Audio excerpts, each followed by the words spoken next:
one we always end with live. This is like the second, no, the first song we ever wrote when we come. Maybe not the first. It was one of the first. I'm sorry, I'm burping. Little Man was the first. Yeah. Anyways, one of the first is called "Don't You Know." So it's a jam.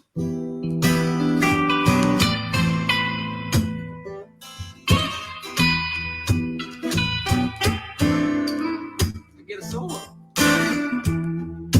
My mistake. I miscommunicate. The summer's over,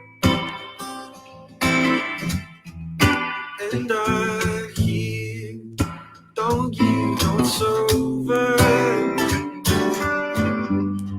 Don't you know it's over? Don't you know it's over? Don't you know it's over?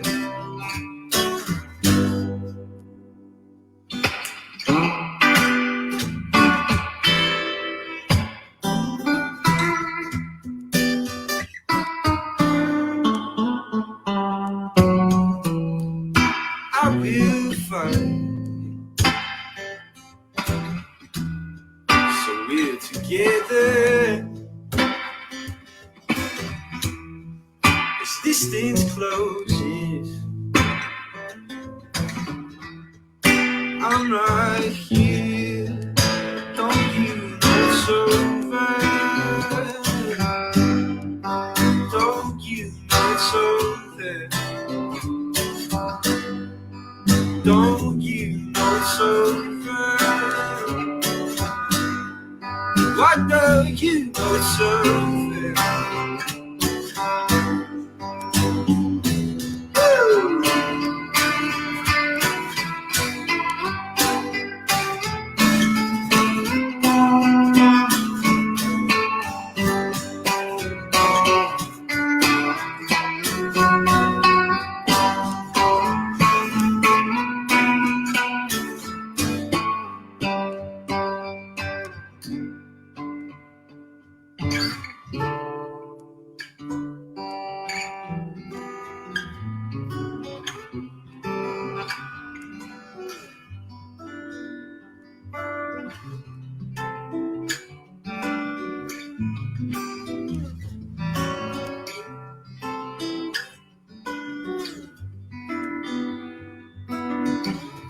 While I was away, my love for you has stayed. Don't ever think it's a game. Don't you know I'm the same? Don't you know I'm the same? Don't you know I'm the same? Don't ever think it's a game. Don't you know I'm the same?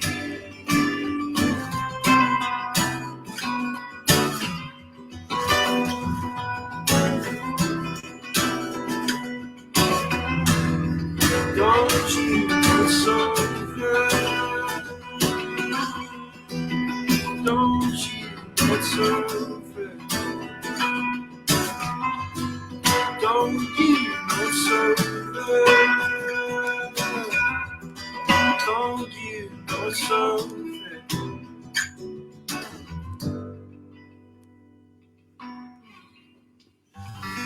Thank you all for tuning in to this thing. And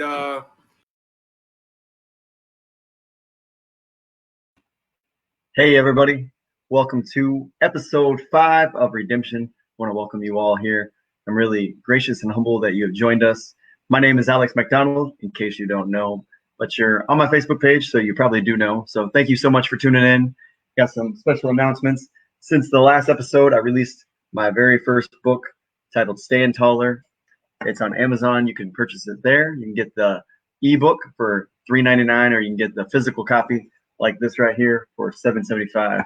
So be sure to go to Amazon.com and search Stand Taller by Alex MacDonald. And I believe this book will make a huge difference in lots of people's lives. And I kind of want to discuss some of what's in that book and how this information has made an impact in my life. And so I want to begin by sharing a couple of parables. And before I begin with the parables, I want to tell you that changing the way I thought about myself changed everything. A lot of us right now, we're kind of forced to almost overdose on the negative. There's so much negative media going on, and it's almost overwhelming. And so one thing that I've learned to do is to plug into positive. And one way I've done that is through the Life Super app, through all these books, listening to audios, getting around people. Last Tuesday night, we had an open, I guess that was last night. Feels like forever ago. But last night, Tuesday night, we had an open meeting with Life Leadership. And my mentor, Mr. Bill Lewis, was speaking in the second half. And he talked about how when you look out into the world, you see all this division, all this negativity, and all these financial hardships that are being talked about nonstop. And our community, our platform is complete opposite of that. We promote unity. We have unity. We promote positive thoughts and thinking, positive living, positive actions, and they teach financial literacy through this green box, and it is so amazing. And so I want to invite you to plug into what we have, because it has made such a huge difference in my life. I honestly would have never wrote that book if it wasn't for the principles I've learned through this organization. So an opportunity is Saturday at 8 p.m. Eastern time.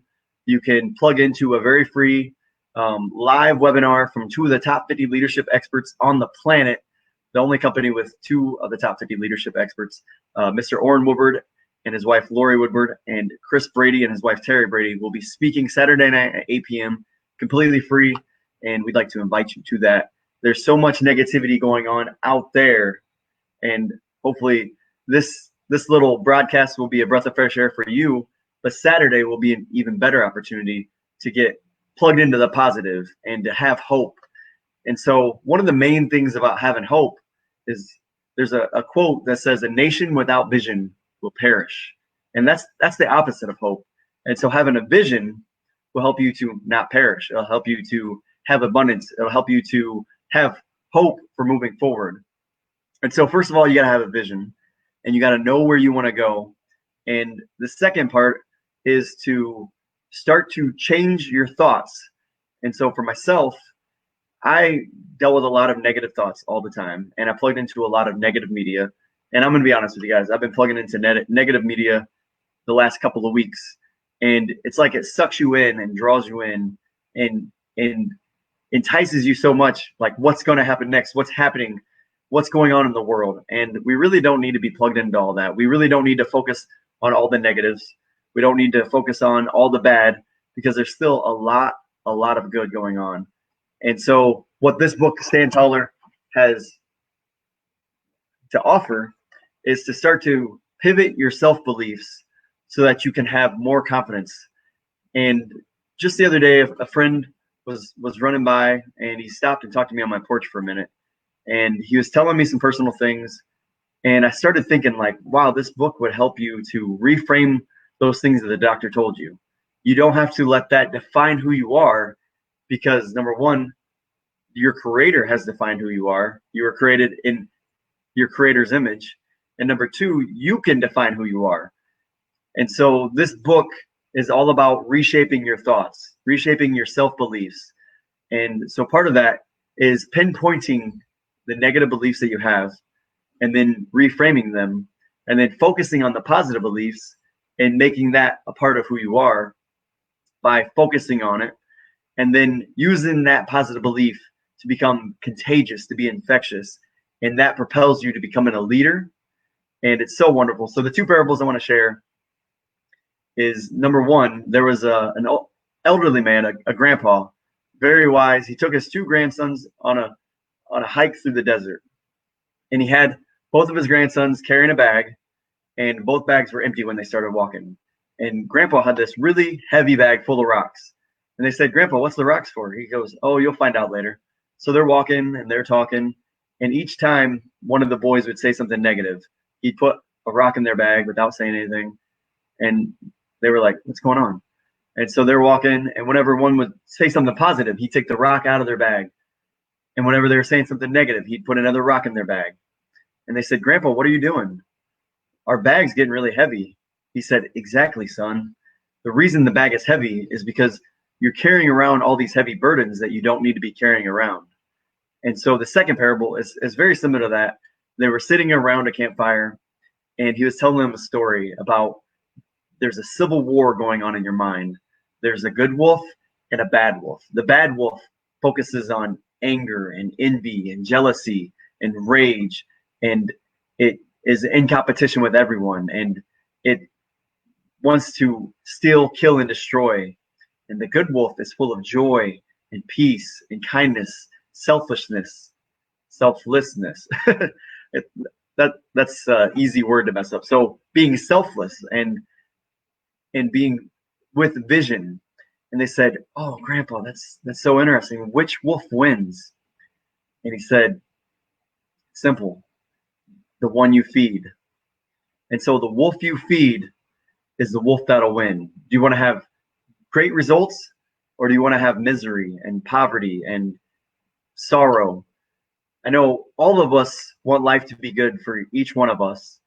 And my guest today, he made a post, and I love the hashtag that he used. He said, it's not about me. And so we shouldn't be, it's great to dream, but it's even better to dream for others, have a vision for others. And so when I think about our country, what is the vision of our country? Well, I go back to the founding document, the Constitution. All men were created equal, and they deserve life, liberty, and the pursuit of happiness. That includes me, my wife, my kids, my neighbors across the country, my family members. You all deserve life, liberty, and the pursuit of happiness. Now, the Constitution should be upheld and it should be honored. But the reason the Constitution was created was not to control us citizens. It was to control the government from becoming too large to infringe upon our God-given rights. And so our vision should be that every person is treated with respect and dignity, and every person has opportunity. Every person is allowed to pursue their own sort of happiness where it doesn't harm others, and they should be able to do the things that they think is best. Now, my job, there's a thing where I have to wear a mask. It's completely not optional. It's a part of our PPE. And so I'm wearing this mask all day long, 10 hours a day, in the heat, working really hard. And there's times where my chest hurts. And so in the name of safety, they took away my freedom. And a lot of people are promoting throughout the internet and through face-to-face conversations that we should all be wearing masks. We should all be staying inside. I hear it on XM satellite radio at work all day. Stay home, stay safe. And so we've been losing our freedoms in the name of safety. And one of our founding fathers, Ben Franklin, spoke out against that. He said that if you give up your freedom in the name of safety, then you will no longer have freedom. And so I'm a big proponent of freedom. I believe in freedom, and we should be able to make our choices. And as we see the series of events unfolding right now, we're seeing more and more freedoms being taken away in the name of safety. And it breaks my heart to see a group of people that are created in the image of God being discriminated against, both consciously and subconsciously. And so I want to just give a shout out to the Black community, the African American community, and just pray for justice for George Floyd and justice for all people that have been wrongfully murdered at the hands of the police. Our police were put in a position and took an oath to protect and serve us. And so that's one way that we've seen injustice. And so there's a Bible verse that says, God detests dishonest scales. Another way that we've suffered injustice is through the lack of financial literacy and the lack of opportunity. But we can learn financial literacy. We can create opportunities. We can take advantage of opportunities. And so I have so much hope for our country. I have so much hope for my community. I have so much hope for my family. I have so much hope for myself and for you. And once again, it's not about me. It's not about you. It's about all of us. And most of all, it's about glorifying God. And I know many people on here may not believe in God. And I'm going to say that's okay. You're at a different place than I am right now. There was a time where I believed I was just a carbon-based life form and that there was no consequences for anything that I did except for if I get caught. Well, through association and through learning and experiencing, I changed my beliefs. And now I've given my life to Christ. And so one of my hopes with this show is that somebody will give their life to Christ. And by the end of the show, I believe if you're watching that you probably will make a commitment to Christ for the first time or again. And if you're not ready for that, that's okay too. Maybe you'll have a seed planted that'll start to sprout and grow. And so just be open to the conversation, learning about this relationship with Christ, because it's truly not a religion. It's not, you got to follow these steps and you got to follow these traditions and you got to do these certain things and you got to treat people certain ways. Just start to develop a relationship with the one that created you, that loved you so much that he sent his only begotten son to die for you. And I'm so excited for our guest today.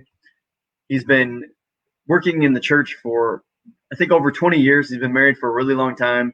He's a wonderful father. And I'm just so excited. So help me welcome to the show, my friend, Jamie Poplin. Hello, everybody. Hey, Jamie, how you doing? I'm doing fantastic. How are you? Fantastic. Thank you. Awesome. So thank you for having me on again tonight. And as you mentioned, the hashtag, it's not about me. This is kind of a process for me, and I kind of wanted to share that a little bit tonight. And I wanted to start with a couple of books. And as some of you know, I've recently moved, and I have a bookshelf sitting here with stuff on it and no books yet. They're still in the box. So I had Alex to pull them out of his shelf for me so he can show them to you. The two books I'm mentioning today are Personality Plus and How to Win Friends and Influence People. All right, first of all, the reason these two books really helped me out is Personality Plus, first of all, is a book that explains basically four different personalities, and there's all kinds of tests out there and all kinds of different titles, but most of them break down to four. But this particular book uses choleric, sanguine, melancholy, and what's the fourth one, Alex? Phlegmatic. Phlegmatic. I always forget that one for some reason. They don't mind.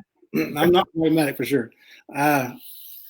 So tonight I wanted to touch on this book and what it did for me and what I learned about myself. First of all, I'm about on the scale. I'm probably about 80% on the scale of choleric, and on the scale of melancholy, I'm probably about 20 or 30%. And keep in mind, this stuff changes over time as you change, as you learn about yourself.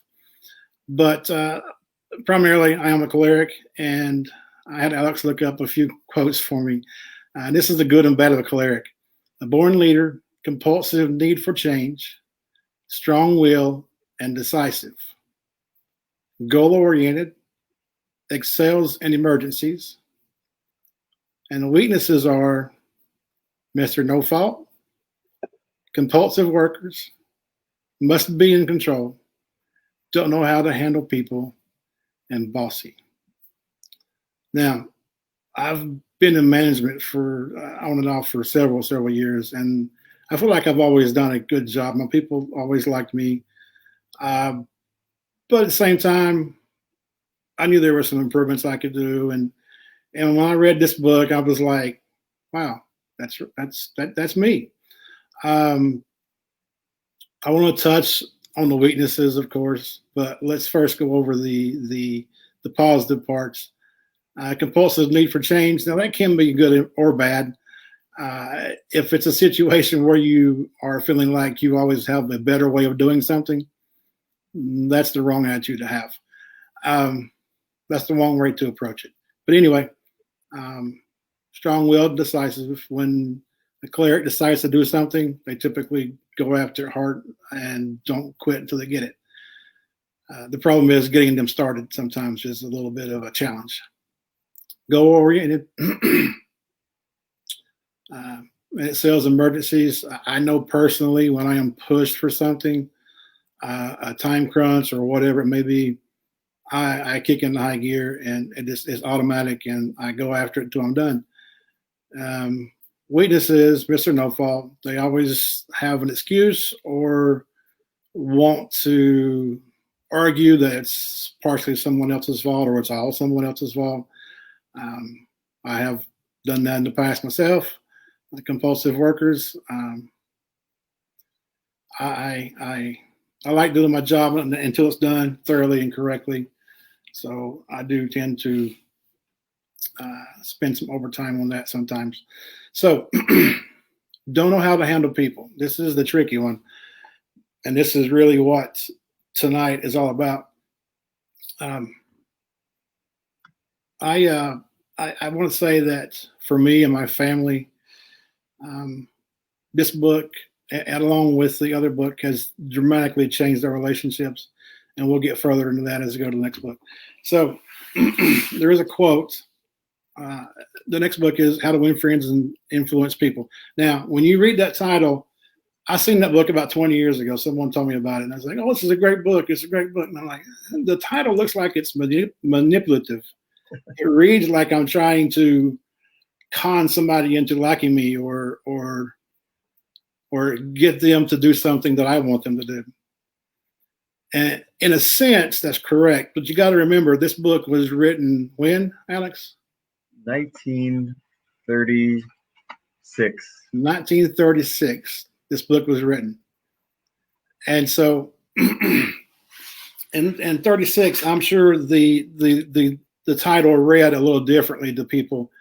But in today's society, the way we see things, and with all the craziness that's out there and all the crazy ways of thinking, the book would come across as a little bit of a turnoff. But when you get into it, you learn it's just the opposite. It's about being genuine. It's about showing people love. It's about even your family. And so when I combined these two things together and started letting it absorb my life, it really, really started making me see things differently. And there was a story in the book that I wanted Alex to read for me real quick. It's called Father Forgets.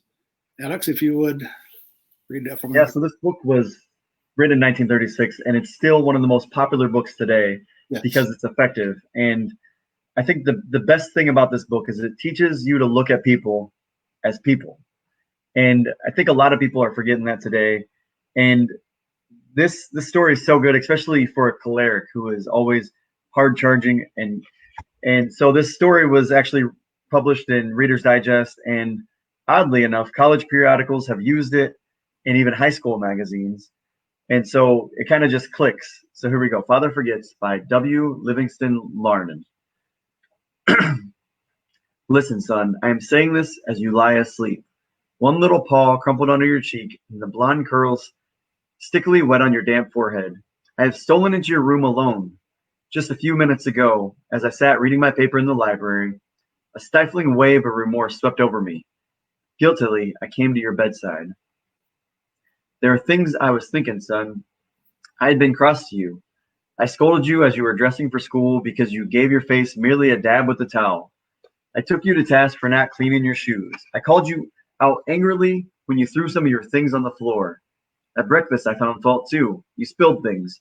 You gulped down your food. You put your elbows on the table. You spread butter too thick on your bread. And as you started off to play and I made for the train, you turned and waved a hand and called, "Goodbye, Daddy." And I frowned and said in reply, "Hold your shoulders back." Then it began all over again in the late afternoon. As I came up the road, I spied you, down on your knees, playing marbles. There were holes in your stockings. I humiliated you before your boyfriends by marching you ahead of me to the house. Stockings were expensive, and if you had to buy them, you would be more careful. Imagine that, son, from a father. Do you remember later, when I was reading in the library, how you came in timidly, with sort of a hurt look on your face and your eyes? When I glanced up over my paper, impatient at the interruption, you hesitated at the door. "What is it you want?" I snapped. You said nothing, but ran across in one tempestuous plunge and threw your arms around my neck and kissed me. And your small arms tightened with an affectionate with an affection that God had set blooming in your heart, and which even neglect could not wither. And then you were gone, pattering up the stairs. Well, son, it was shortly afterwards that my paper slipped from my hands, and a terrible sickening fear came over me. What has habit been doing to me? The habit of finding fault, of reprimanding. This was my reward for you being a boy? It was not that I did not love you, it was that I expected too much of youth. I was measuring you by the yardstick of my own years. And there was so much that was good and fine and true in your character. The little heart of you was as big as the dawn itself over the wide hills. This was shown by your spontaneous impulse to rush in and kiss me goodnight. Nothing else matters tonight, son. I've come to your bedside in the darkness, and I have knelt there ashamed. It is a feeble atonement. I know you would not understand these things if I told you to them during your waking hours. But tomorrow I will be a real daddy. I will chum with you, and suffer when you suffer, and laugh when you laugh. I will bite my tongue when impatient words come. I will keep saying, as if it were a ritual, he is nothing but a boy, a little boy. I'm afraid I've visualized you as a man, yet as I see you now, son, crumpled and weary in your cot, I see that you are still a baby. Yesterday you were in your mother's arms, your head on her shoulders. I have asked too much, too much. Thank you, Alex. That story from the whole book, I've read this book almost 5 times now, and that story alone stuck to me more than anything else did. Made me think of my son, and I just want to say I've always wanted the best for my kids. I always wanted to push my kids to be their best, to do their best, and to just to have the most out of life they can with effort. And so when I would see them halfway do something or whatever, I would always complain harshly. And just like this father in this story did, it was, if you look for something wrong, you will find it. And that's kind of the mentality of the choleric sometimes, especially with close friends and family, mostly family. And that's how I was. And this book made me realize that I was hard on my kids, and I shouldn't be. And my wife was just the opposite. She's kind and loving and understanding, and she would try to tell me, and I wouldn't listen. I'm like, this is how I am. This is how I believe, and push forward, as the description said. But over time, I read into the book more, and I slowly began to realize that that I was wrong. And I started to realize how my children and my wife were seeing me by the examples I read in this book, and just like that one. And so I started looking for ways to change, and by using the examples in the book, and a lot of it was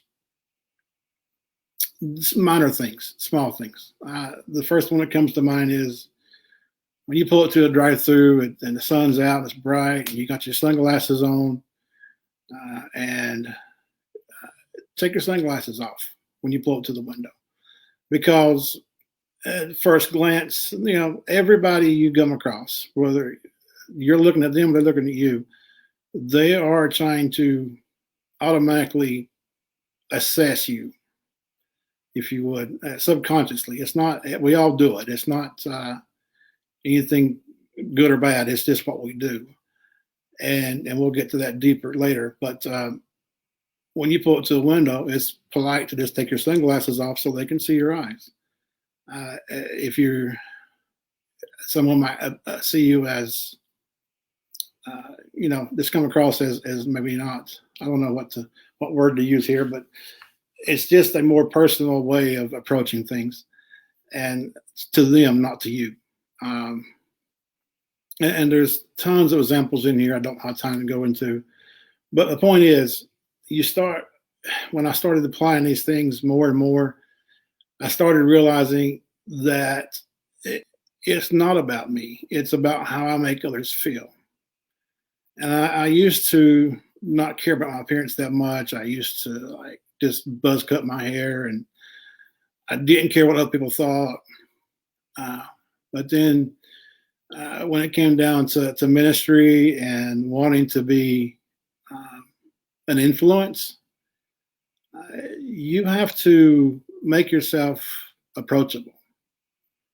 and you have to make yourself appear serious of what you're talking about. And so I started making minor changes in my appearance. I've lost a lot of weight. I'm still trying to lose weight. I started cutting my hair differently. I actually like wearing my glasses. I can't see without them hardly anymore. I didn't used to, but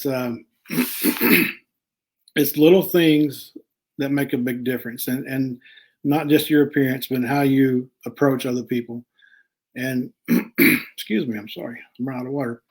But thank you, Alex, for those comments there. So I want to hold on one second. I'm sorry, I lost my notes here. I want to go a little further into how, not just how it changed me, but how it changed my family. When I started treating my children differently, they started not only treating me differently, but I noticed them start treating other people differently as well. Their friends and family, I started noticing that they, just little things that weren't necessarily visible to most people, but it was visible to me because I knew I was doing the same thing. Excuse me. And so another thing I want to mention was, you may be sitting here thinking, what does this have to do with Christianity? What does this have to do with this, what we're trying to do here? These principles, every one of them I've seen, are biblically based. You can track them down. I mean, they don't necessarily give scripture. Some do, some don't. But the point is, I started realizing that it is all back to what a Christian is supposed to be. And you can narrow it down to one verse: love your neighbor as you love yourself.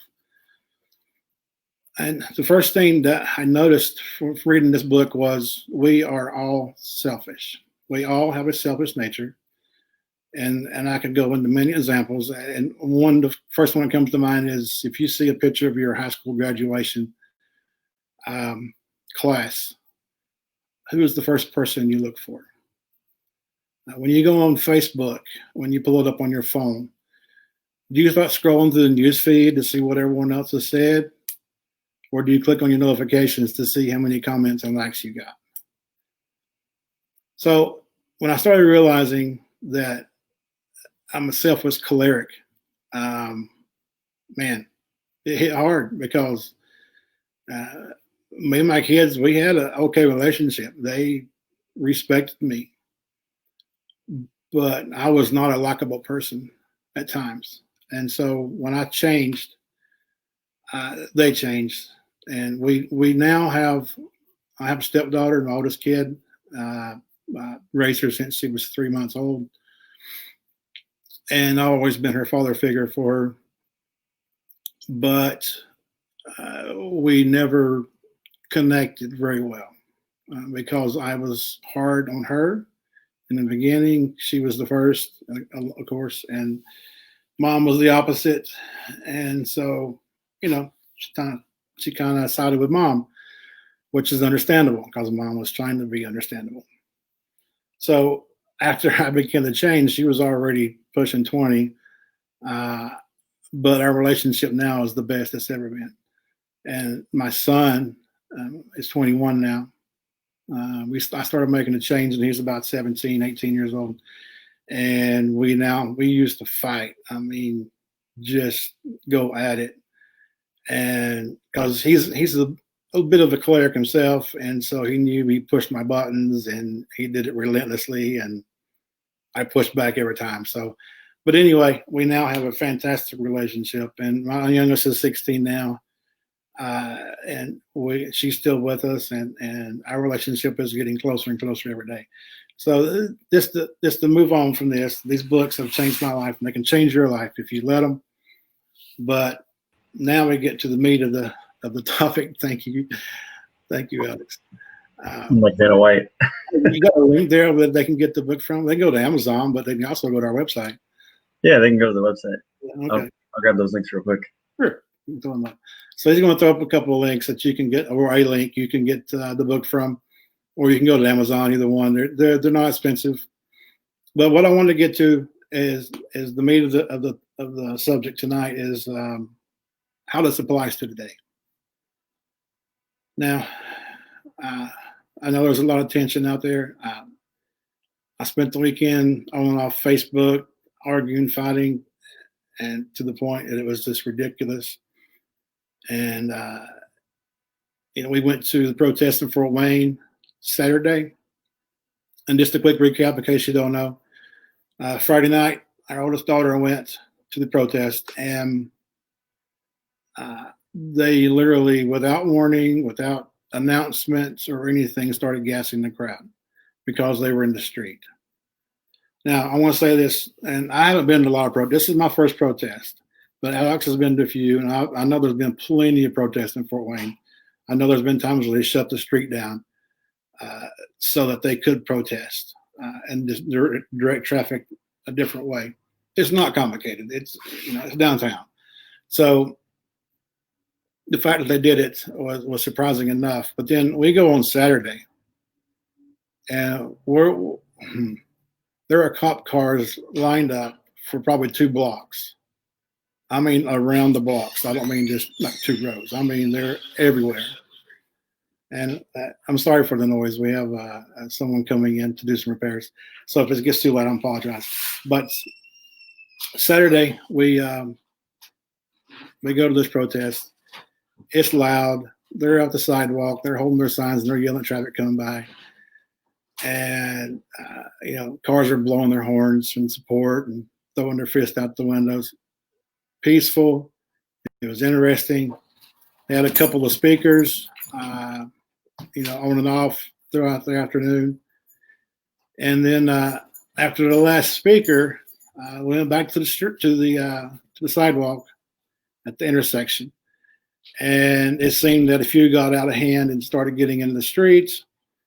They gave them a couple of warnings, and then they tear gassed that crowd at the intersection. Everyone started running across the courthouse lawn. And as they did, they threw out 3 more tear gas bombs into the crowd as it was running away. All 4 standing in the street. And then we dispersed. You can see I posted stuff on video. My oldest daughter done a live feed, Skylar, the whole time we were there. So after we dispersed, they held us at a sidewalk for a while because everybody didn't leave. And then they finally backed off. And we started just roaming town to see, what was going on. Well, they had a lineup of, they were all in their riot gear. And there was probably 10 or 12 of them at the parking lot of the police station.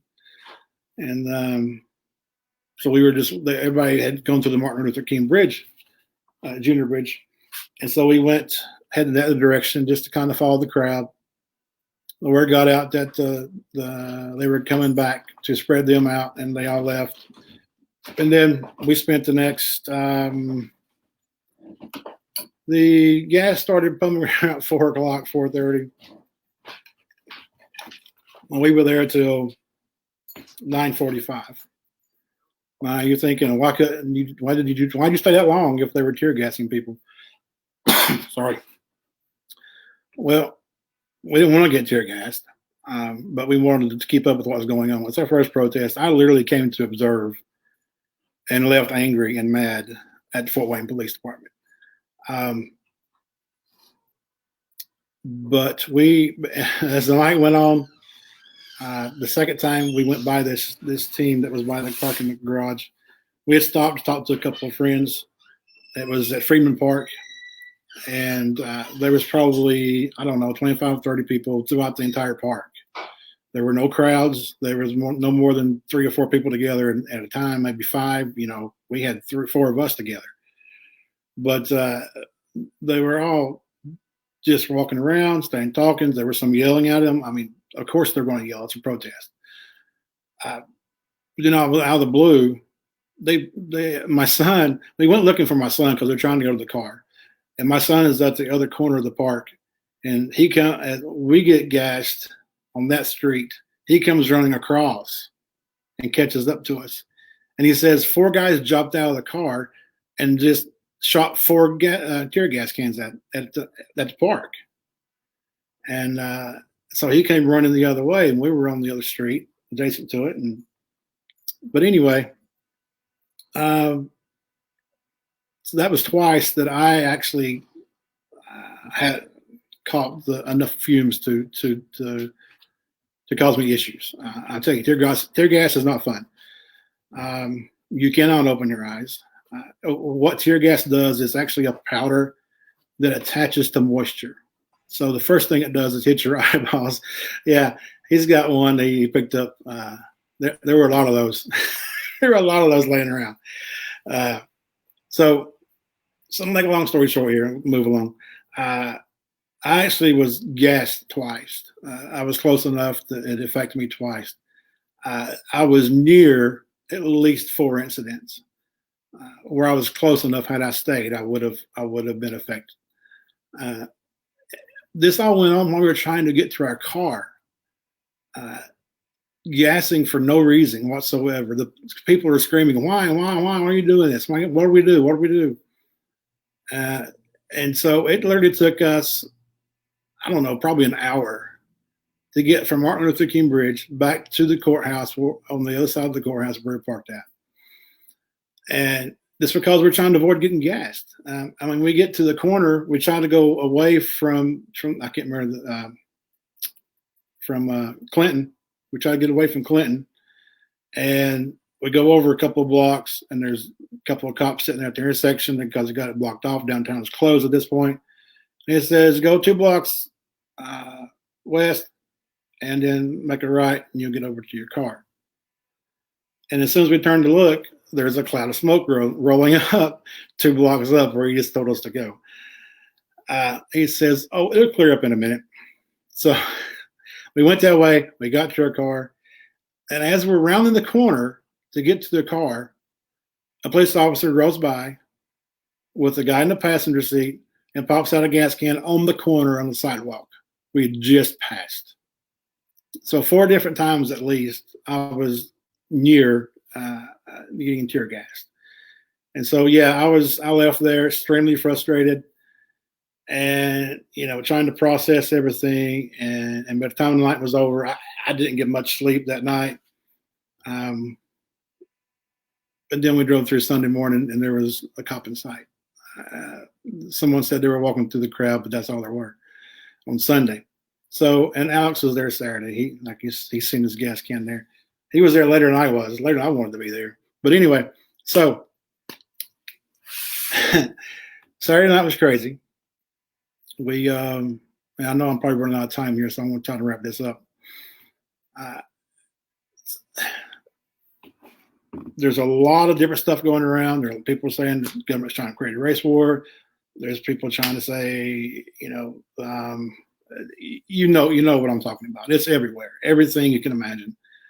All the protests lead to riots. And I'll argue with that all weekend long. It's just a madhouse. Everything is crazy. Everything is chaotic. And our argument over the weekend was not all protests turn into riots. I haven't checked for this week. Fort Wayne was going to continue protesting through the week, was my understanding. But as of Sunday, everything was calm again. And there was reports that officers were reaching out to the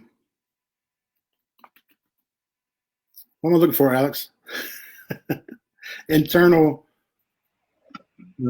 There's like a grand jury trial with the chief of police. I know that, but there's a hip hop artist named Alien Nature that has organized with the Fort Wayne police and the mayor, and they'll be doing a march tomorrow starting at 4 p.m. from the courthouse lawn to the Martin Luther King Bridge. The police will be marching with them, and it'll be very, very calm and peaceful. And the mayor will be delivering a speech at the bridge. Awesome. So a complete turnaround from Saturday night. So anyway, they took basically they got an investigation going on the bad call to start using tear gas Saturday, and it seems now that it's completely turned around. So with all the chaos going on in the world, all the different opinions of everything, and it's just a madhouse. I beg you, if you don't let it get absorbed, don't let it absorb your life, because yes, internal affairs. Thank you, Alex.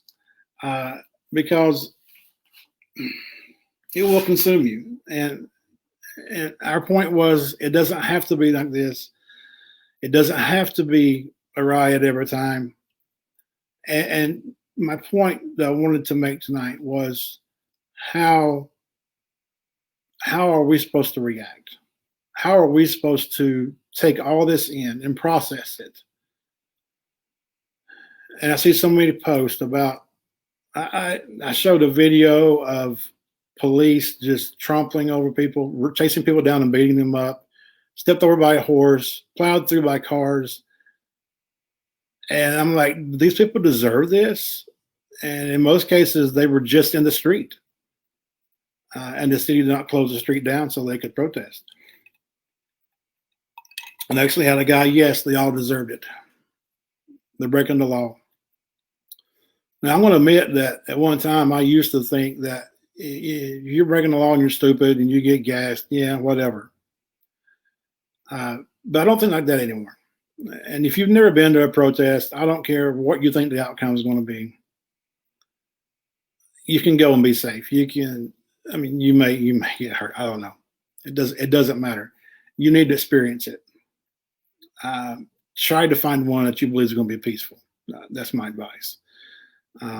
But until you experience going there, in my personal opinion, you really don't have any business going on Facebook and saying this and that or the other about protests when you've never been to one. You don't know what it's like. You don't know what the people are feeling. You're not there in the moment. And so the meat of this thing, the heart of this is, how do you process it? What do you do with it? And it boils down to this. What are you going to do with what's around you? I talked about how this book has changed me, and I feel like this talk is perfect timing for this. And it boils down to this. How do you see other people? If you want to make a change in the world, and as you know, thousands of stories of individuals who have made change throughout history, you don't have to be a history maker, but you can be part of it, history changing. And you do that by being one person who acts like they care. You do that by, I can't tell you, I don't know, at least a couple of times. The one in particular I remember is Black Lady and a couple of friends of hers were sitting at the stoplight, at a crosswalk at the light. And she's talking to my wife, and she's thanking us for being there. She's telling stories of like being at the club, and police officer, give her a hard time, and then some white dude who's acting crazy, he just tells him, he just bypasses him, says, calm down, go on, and then gives the Black lady a hard time.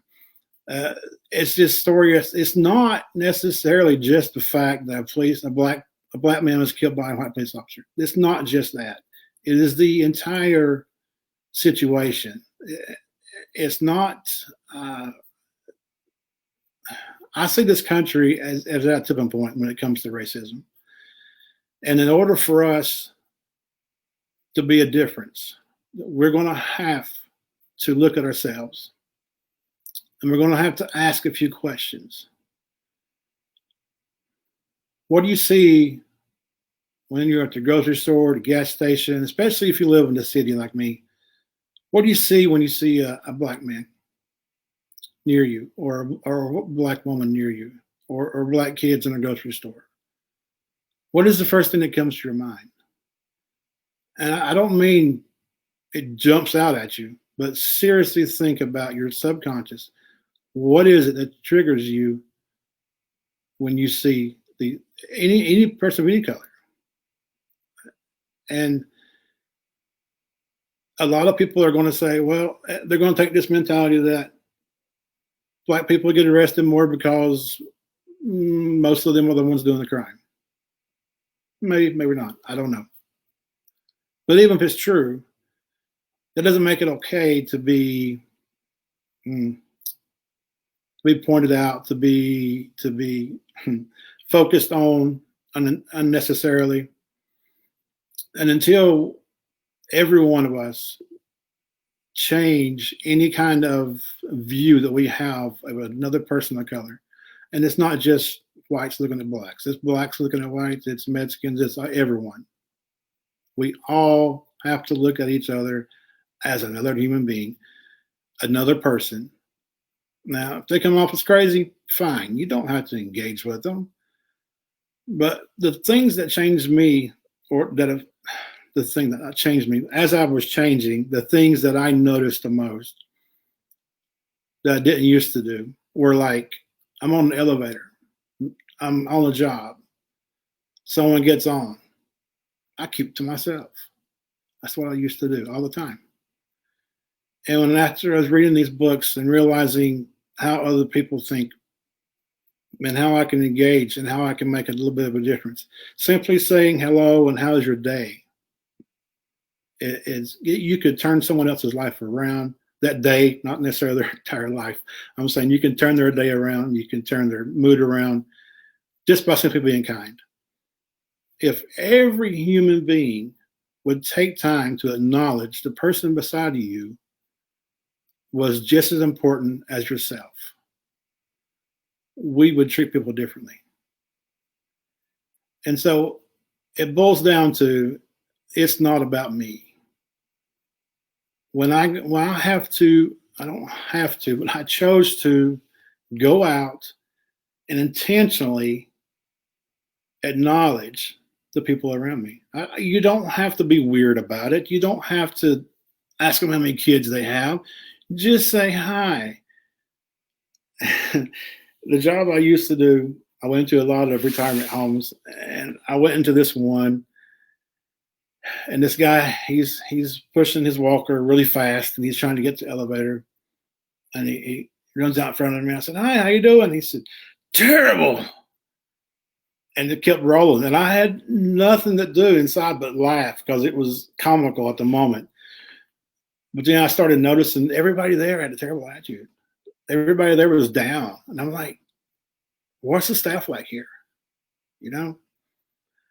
So I'm going to cut this because we're running out of time, but I'll be back next week, and we're going to talk about this some more. But I just want to say, if you want, I've seen this quote today. I can't remember. I think maybe something Alex posted, but it's a paraphrase. You will not change the world if you will not change yourself. So I'm telling you, it is a reward, and it is a gospel truth. It is what Jesus did, and we'll get into that next week. We're going to talk about how we're supposed to be Christ-like, and how the example that Jesus set, and we're supposed to follow his example, and how this all lines up together. We'll get to that next week. Thank you for joining tonight. I look forward to it.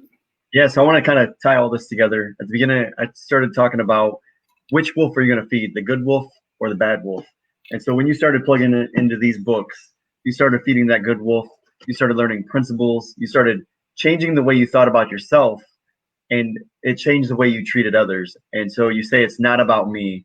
And I love that quote. I love that hashtag. And so I want to see everyone post that hashtag, it's not about me, and edify somebody else. Look for the good in others, and definitely treat people as if they're children of God. And each and every one of us is a child of God, whether we believe that or not. But right now, Pastor Jamie, would you be willing to lead us in a prayer, giving our life to Christ? Sure. Awesome. Thank you. You're out there tonight, and you feel that God is calling you. You feel that you have never accepted Christ's forgiveness, his gift of salvation. Maybe he's calling you tonight. Maybe he is burdening your heart for your personal sin, and you are seeking forgiveness for that. It's not the words; it's your heart. So, but I will lead you in some words if it helps. Like I said, if you want to message us or comment or either way, let us know. We greatly appreciate it. Let's pray. Lord, I thank you for tonight, and I thank you for this opportunity. And I'm going to lead anyone out there who is seeking you. Just say these simple words. Lord, I know you paid for my sin. I know I'm a sinner. and I'm seeking your forgiveness and your gift of salvation, your eternal life. God, please forgive me of all my sin. Come into my heart and lead, guide, and direct me for the rest of my days. In Jesus' name, amen. Thank you. Awesome. Thank you so much, Pastor Jamie. Such a good episode, and I know next week we'll just keep getting better. You've experienced some very interesting things, and we were glad to hear about that. And if you're just now tuning in, make sure you watch the beginning, listen to Pastor Jamie's story, and be sure to react to this video and share it with your friends. And tune in next Wednesday night at 7 p.m. We're going to close this off with a song by my friend Zach Oceaner. Make sure you check out his music on Spotify, iTunes, YouTube, all of those places. He's amazing. And this song is called The Answer. And so our world is in a lot of chaos right now, but the answer to that is Jesus. And my friend Troy Oswald, amazing worship leader as well, said the same exact thing, posted it before I even got to that. Didn't even know the song I was playing tonight, but Jesus is the answer. So please allow my friend Zach to lead us in worship, and I hope to see you guys next week. Thanks so much for tuning in. Bye-bye.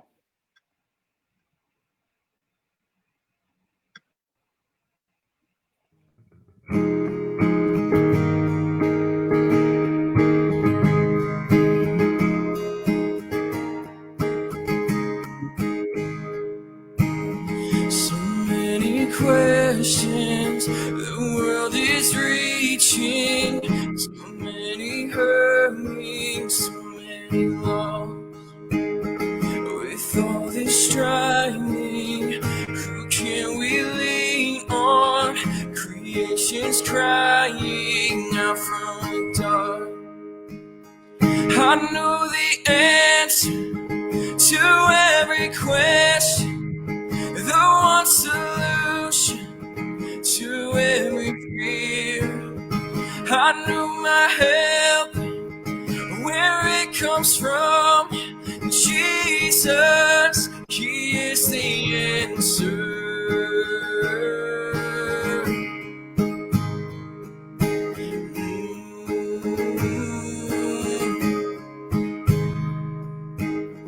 He sees our sadness, He feels our sorrow, and in our weakness He is strong. He holds the weight of all of our failings. Great is our sin, but greater the cross. I know the answer to every question, the one solution to every fear. I know my help, where it comes from. Jesus, He is the answer. For every heart that's breaking, for every soul that's shaking, for every sickness, there's healing in your hands. Let every heart awaken to see it's you who saves us. You are my hope and the rock on which I stand. You are the answer to every question, the one solution to every fear. You are my help, where it comes from. Jesus, you are the answer. Oh, Jesus, you are the answer. You are the answer. You are the answer. You are the answer. Hallelujah. Thank you, Zach. Thank you, Pastor Jamie. And thank you, everyone, for tuning in. We will see you next Wednesday night at 7 p.m. May God bless you guys all real good.